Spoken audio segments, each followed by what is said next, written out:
家呢個年頭咧，即係做公眾教育咧，我哋覺得社交媒體係一個好好嘅宣傳嘅形式啦，所以我哋諗到啊，用歌啊咁樣。成首歌咧好多歌詞都係好有意思，其中一句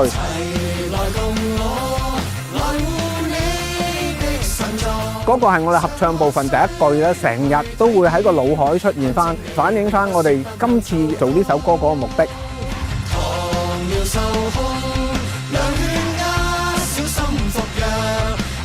我最中意其實就 chorus 最後嗰段咧，即係莫論年紀，切記互信的真理，帶翻起嗰個互信嘅真理出嚟咯。